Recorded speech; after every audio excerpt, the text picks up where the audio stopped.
हरिओम हरिओम हरिओम।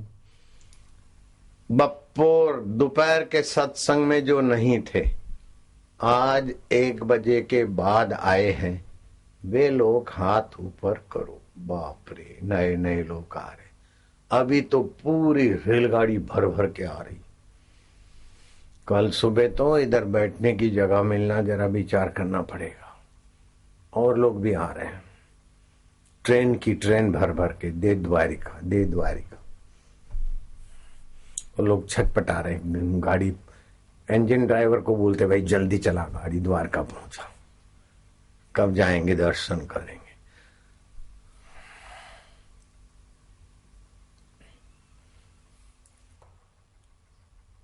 जिसने समुद्र नहीं देखा था वे लोग हाथ ऊपर करें। अच्छी बात है। जिसने समुद्र में नाव का सैर नहीं किया वे हाथ ऊपर करें। बाप रे, उस आत्मदेव की जो उपासना नहीं करते, जो अपने अंतरात्मा को छोड़कर दूसरी जगह देवता और भगवान मानते हैं, वो अंधे कुएं में गिरे हुए टोले में जाके छटपटाते रहते हैं। अंधे न कूपे न प्रविशंति। और शिव जी ऐसे लोगों के लिए कहते हैं,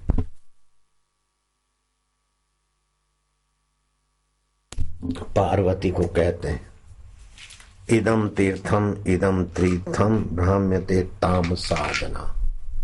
ये तीर्थ है, ये फलाना तीर्थ है, यहाँ फलाना देव है, यहाँ फलानी सिद्ध जगह है। वापिस फलाना महादेव का मंदिर है और यहाँ गाय आकर शिव जी को दूध से अभिषेक कराती थी। वापिस उधर भटको उधर भटको।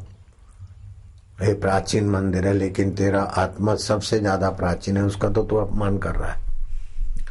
पत्थरों की वापिस प्राचीनता ढूंढ रहा है। तू देख तो तेरा आत्मदेव कितना प्राचीन है। श्री राम जी आए 12 वक्त और श्री कृष्ण आए 16 वक्त, युग युग में। तो कई 16 और 12 और कई ऐसी चतुर्युगी बीत गई, उससे भी तू प्राचीन है। मानव तुझे नहीं याद है, तू ब्रह्म का ही अंश है। कुल गोत्र तेरा ब्रह्म है, सद ब्रह्म का तू वंश है। संसार तेरा घर नहीं, 2-4 दिन रहना यहाँ। कर याद अपने आत्मा की, स्वराज निष्कंटक जा। स्व का राज्य है, इसको आपने प्रियता दी तब ये प्यारा हो गया। गुलाब चाहिए चाहिए चाहिए, वासना होगी फिर मिलेगा तो सुख देगा। ये मुझे मिलता रहे, नहीं मिलेगा तो दुख देगा। नहीं तो ये अपनी जगह पर है। आप अपनी प्रियता डाल के इसमें बंधन में फंसो, अथवा इसका उपयोग करके निर्बंध नारायण स्वभाव में रहो, आपकी मर्जी। मैं आपको बिल्कुल विश्वास पूर्वक कहता हूं, संदेह मत करना। मैं झूठ क्यों बोलूंगा? तुम्हारे को कोई तुम्हारे से कुछ लेना है या तुम्हारे से डरता हूं?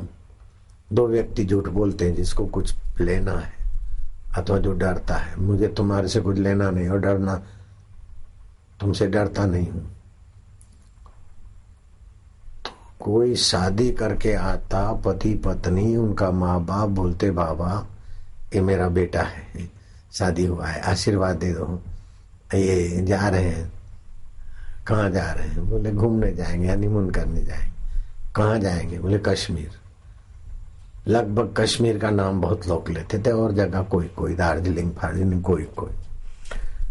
मेरे मन में होता था, आज से कुछ वर्ष पहले की बात है, कि कश्मीर तेरे में इतना सुख छुपा है कि गहने गांठे, पति को अपनी चाही पत्नी मिली, पत्नी को अपना चाहा लाडा मिला, माँ बाप मिले, सब छोड़कर फिर तेरे पास आते झक मारने को।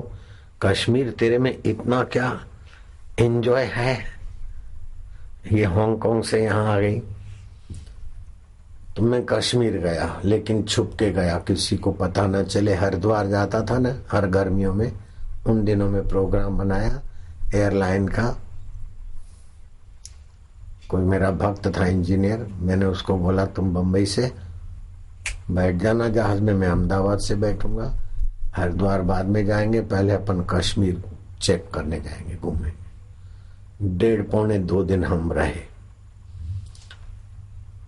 भोजन तो कहाँ, बनाना नहीं। सुबह दूध ले लेते थे, दोपहर को चना सिंग आदि खा लेते। एक आधा घंटा भी व्यर्थ नहीं गवाए। बस जो भी सुख की जगह है हमने छान मारी।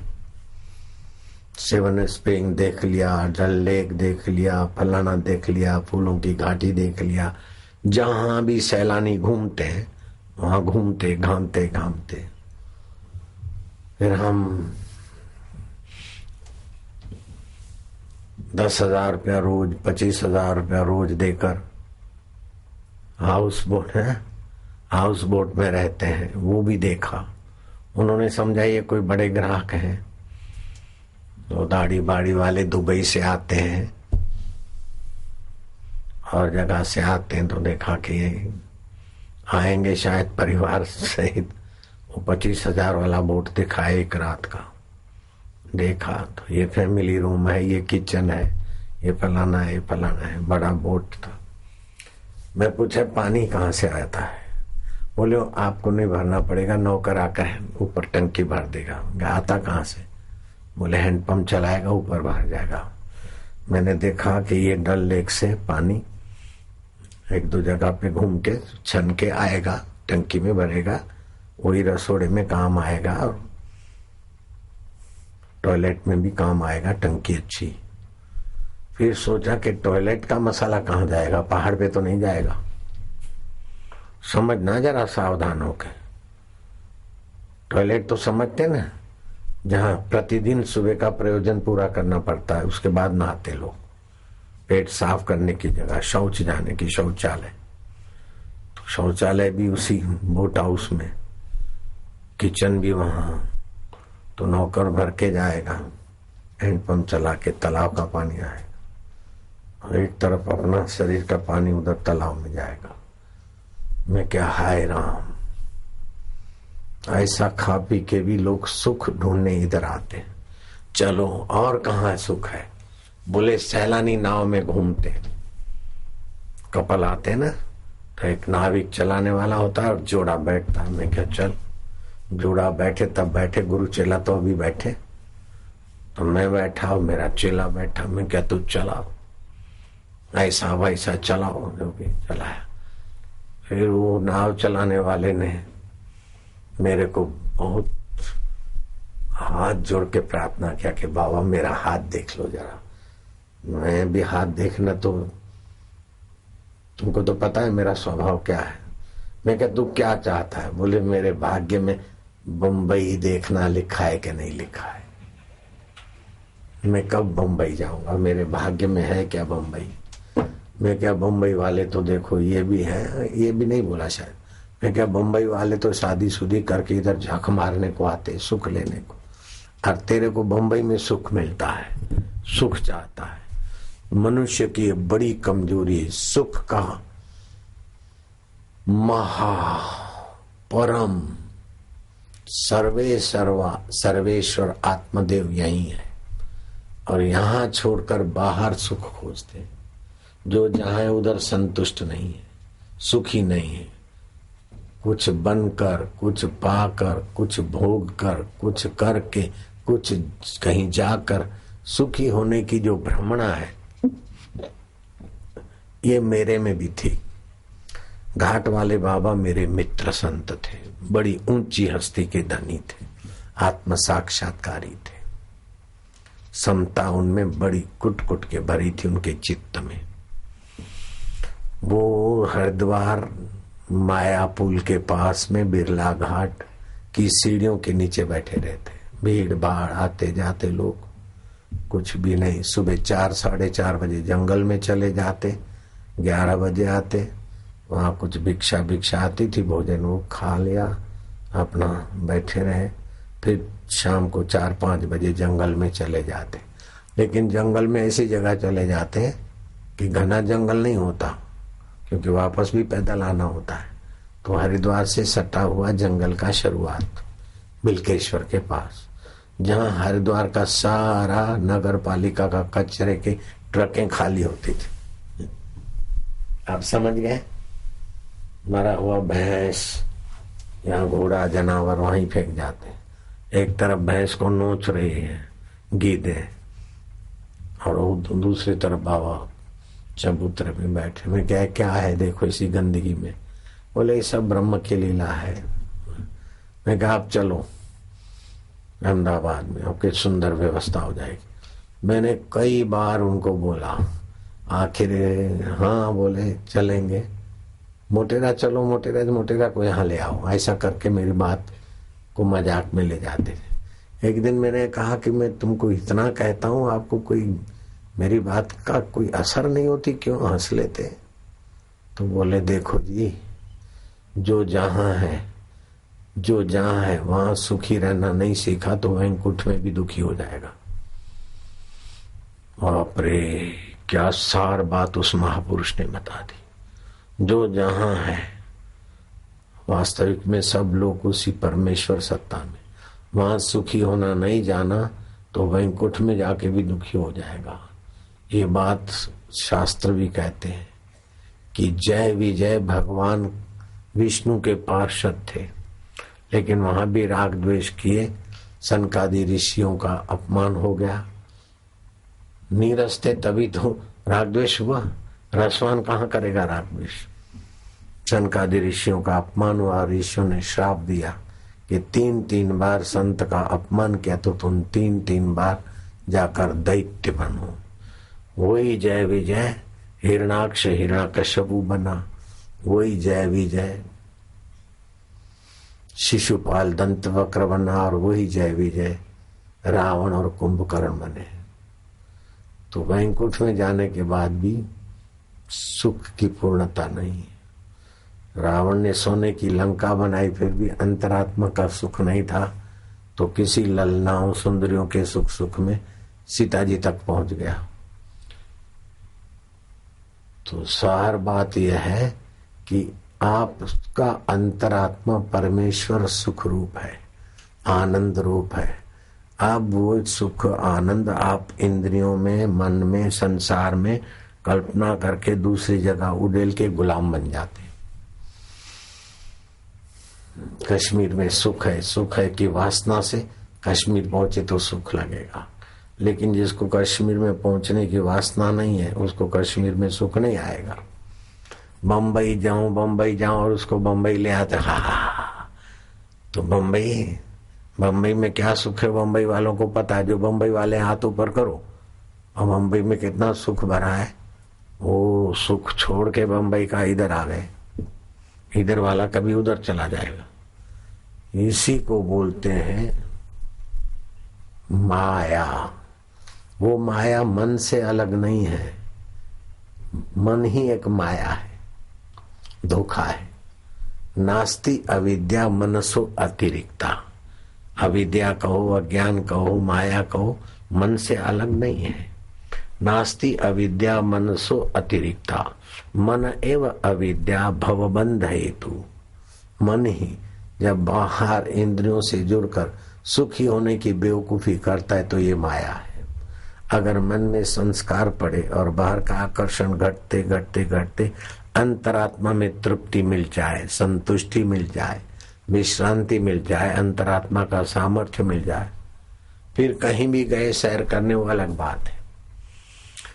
तो ज्ञानी अपना असली काम निपटा के फिर घूमता है, लेकिन अज्ञानी असली काम छोड़कर बाहर में भटकता है। ज्ञानी सैर करता है और अज्ञानी मूड भटकता है। अज्ञानेन आवृतम ज्ञानम तेन मोहयन्ति जंतवा। भगवान कहते अज्ञान से उनका आत्मरस आत्मज्ञान ढक गया है, इसलिए वे मोहित हो जाते। मोह क्या है? उल्टे ज्ञान को मोह बोलते। सुख है अपने में, लेकिन ये मिलेगा तब मैं सुखी होगा। तो अपना सुख आप जिसमें उड़ेलते वो सुख रूप हो जाता है। अपना प्रेम जिसमें उड़ेलते वो प्रेम रूप हो जाता है। अपना महत्व जिस चीज को देते वो महत्वपूर्ण हो जाती है। और आपका जिस दोस्त के साथ, जिस सखी सखे सहेलियों के साथ अपनापन है, प्रेम है, तो मजा आता है। लेकिन खटपट हो जाती, द्वेष, तो वही दिखते ही नफरत के कारण बेकार हो जाते।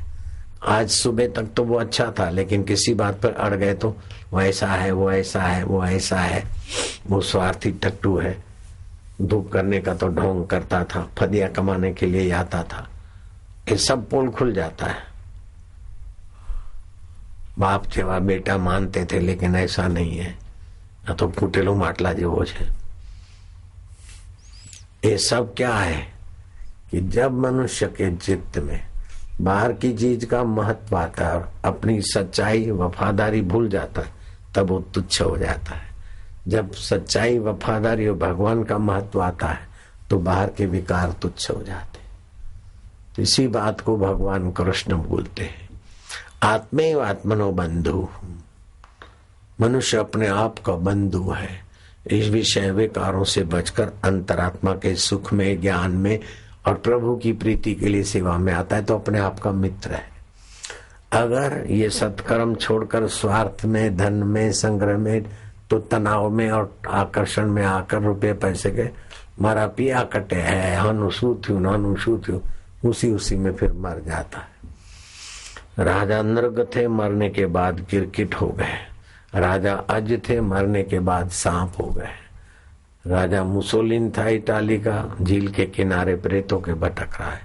अमेरिका का प्रेसिडेंट था इब्राहिम लिंकन, सत्संग नहीं था तो भूतों के घूम रहा है। तू हूं करे फदिया फदिया। सत्संग मुफ्त में मिलता है, इसलिए मूर्खों को कदर नहीं होती। जितनी सिंह राणे के पैसे की कदर है, उससे आधी कदर अगर ईश्वर प्राप्ति की होती तो कहाँ पहुंच जाते। ईश्वर भी प्राप्त हो जाते और सब कुछ हो जाता। तो आज सुबह सत्संग सुनाया था कि महाराष्ट्र में एक लोहार जाति की, पंचाल, लोहार में भी पंचाल जाति की एक ऐसी सुंदर कन्या थी कि जिसको देखते देखने वाला वहीं रुक जाता था। इतनी उसका रूप, लावण्य और शोभा थी। लेकिन उसको अपनी प्रिया बनाने में लाखा डाकू, चोरी, डाके, हिंसा ये करने, खूंखार आदमी ने उस लोयण को अपना बनाया। लाखा लोयण की पिक्चर भी बनी हुई है, लाखा लोयण की पुस्तक भी है गुजराती में, हिंदी में भी लेख है। क्या उसकी पुस्तक, तो पिक्चर तो मैंने नहीं देखी, लेकिन किसी गीता प्रेस गोरखपुर के लेख के आधार पर मैंने लाखा लोयण का कुछ सुना, तो मुझे लगा कि वो बात मैं तुम्हें समझा दूं। उसमें बहुत कुछ समझने योग्य है। लोहण सत्संग ने पामीने सुधरी गई, पण आ सत्संग पामीने सिंगदाणाમાં વયા ગયા। શું ફૂટ્યું છે?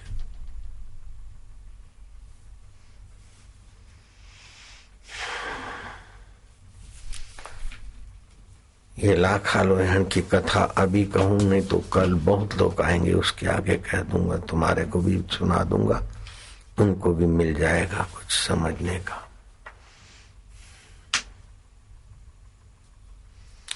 कल्याण मैगजीन में आया 1955 का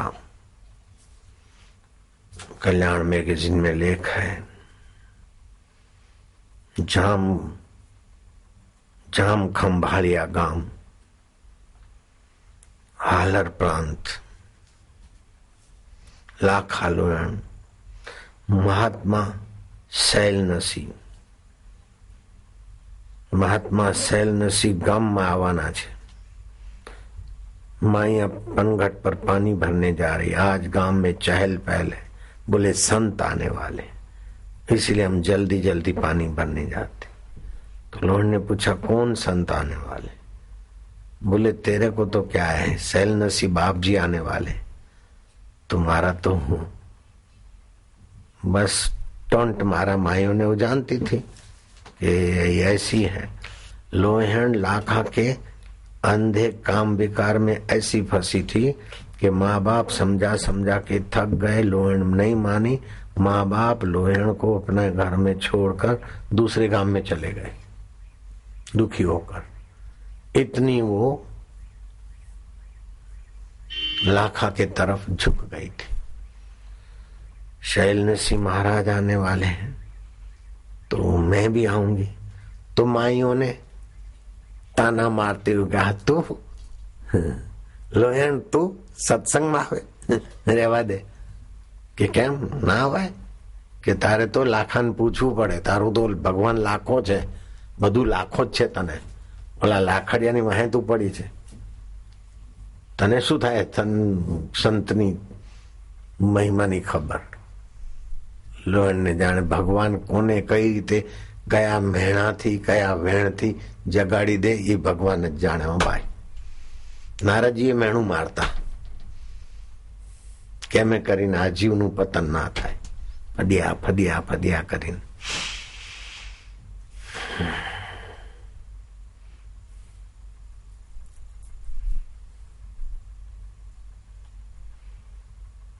लाखा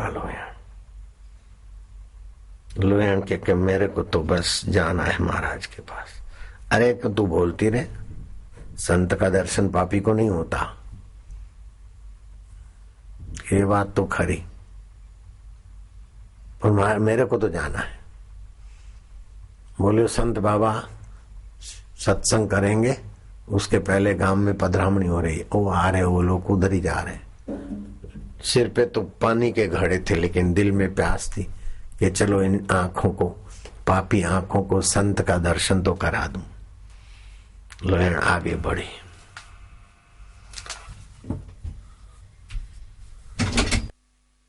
महाराज गाड़ी से उतरे, वृद्ध संत थे। इस भीड़ भाड़ में मटके पर मटका लेकर कोई सुंदरी आ रही, उसका रूप लावण्य सौंदर्य तो वृद्ध महात्मा को भी घड़ी भर के लिए विचार करने के लिए आमंत्रित कर दिया कि पनियारी के रूप में ये कौन सी अप्सरा है, कौन सी सुंदरी है। लेकिन महात्मा बाहर के सुंदर पर कामी लोगों के नाई पिट्ठू नहीं होते, लेकिन सौंदर्य दाता की याद में वे अंतरात्मा की महिमा में चले जाते हैं।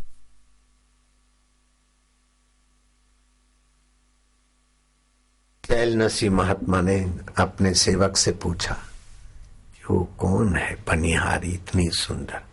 बोले सुंदर का तो हम्बार है, धरती की हमारे पंचाल जाति की, तो ये क्या हिंदू जाति की एक प्रकार की ये अप्सरा है। विश्व सुंदरी कहिए तो चाले, पंचाल जाति में आ लोहारण छोकरी विश्व सुंदरी ना दर्जे पहुंचे एवी छे। पण आ भागी लाखा डाकू, धाड़ पाड़ू, गुजराती में क्या धाड़ पाड़ू, हिंदी में डाकू बोलते, धाड़ पाड़ू चोर हत्यारे के प्रेम में फंसी और माँ बाप समझा समझा के थक के चले गए गांव छोड़कर। लोगों ने देखा कि शैल नरसिंह महात्मा आदेश देंगे कि इसको धक्के मार के निकाल दो, लेकिन संत का हृदय, संत हृदय नवनीत पुनीता, सदा नूतन नूतन। संत उतरे गाड़ी से, लोहण देख रही, संत ने उसकी दृष्टि में अपनी दृष्टि न डाली, हाथ जोड़कर आंखों से आंसू बरसाते, मैं इतनी अभागी पापन और संत का दर्शन कर रही हूं और संत मेरे ऊपर नजर डाल रहे, देख रहे,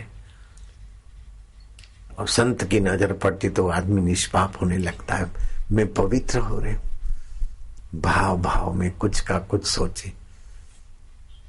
तब संत ने निंदा नफरत की बातें सुनते हुए भी उनके चित्त में न नफरत ठहरी न निंदा ठहरी। उनके चित्त में तो अपना ज्ञान था कि जीव वास्तविक में कोई बुरा नहीं है, बुराई आने जाने वाली है, बुराई मन में है, इंद्रियों में है, कुसंग में है, संसारी आकर्षण में है। आत्मा में भी बुराई नहीं है, जीव में भी बुराई नहीं है, लेकिन बुरे वातावरण में ये बुरा हो गया। जैसे कोई गटर में गिरे तो गंदा गंदा हो गया, तो वो तो जैसा था ऐसा है, गटर की गंदगी ऊपर ऊपर से नहला दो तो वैसे का वैसा हो जाएगा। कोई खारे पानी में गोता मारे तो खारस आएगी, लेकिन खारस पानी की उसकी नहीं है। और शेलड़ी के तपेले में डुबाओ तो मिठास दिखेगी। वो मिठास अलग है, खारास अलग है, जीव की अपनी स्वतंत्र मधुरता अलग है। शैलनसी महात्मा जानते थे, मेरे गुरुजी भी जानते, और मेरे को भी वो गुरु की प्रसादी का अनुभव है। मेरे पास कैसा भी कोई आ जाए, कितनी भी कोई किसी की निंदा करके चला जाए और निंदनीय व्यक्ति मेरे पास आ जाए, तो मैं ये नहीं सोचूंगा कि इसके बारे में मैंने ये सुना है तो ये तुच्छ है। नहीं, मुझे यही भाव आएगा कि इसका मंगल कैसे हो। भर पेट 10 आदमी किसी की निंदा करके चले गए और वो वास्तविक में वो निंदा जितनी किया है उससे भी ज्यादा खराब आदमी है, और मेरे पास आ जाए तो मेरे हृदय में उसके लिए नफरत नहीं होगी, उसके कल्याण की भावना होगी। ये तो मेरा अपना अनुभव है, तो महापुरुषों के अनुभव में मेरे संदेह काय को होगा? मेरा अपने हृदय का अनुभव है ऐसा, तो महापुरुषों का हृदय तो और भी महान हो सकता है।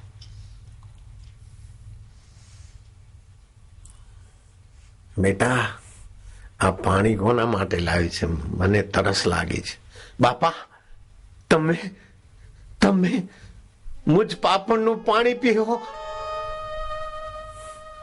હું લોહી આખા ગામમાં નહીં, આખા પ્રાંતમાં વગવાયેલી પાપણ. બાપા, તમે મને દીકરી કીધી, મુજે બેટી કહેતી હો. મેં લોહણ લાખા ઢાળ પાડું અને લોહણ એનું નામ સાંભળીને લોકો નાક મોઢું મરોડે અને મોઢું ફેરવી દે. બાપા, હું એવી પાપણ, મારા હાથનું તમે પાણી. बेटी, कोई पापी नहीं है. पापी तो वासना है, पापी तो नासमझी है, अज्ञानता है. हाड़ मांस मल मूत्र लीट थूक वाले शरीर में प्रीति करने की वृत्ति पापी है. जीव तो स्वयं परमात्मा का है.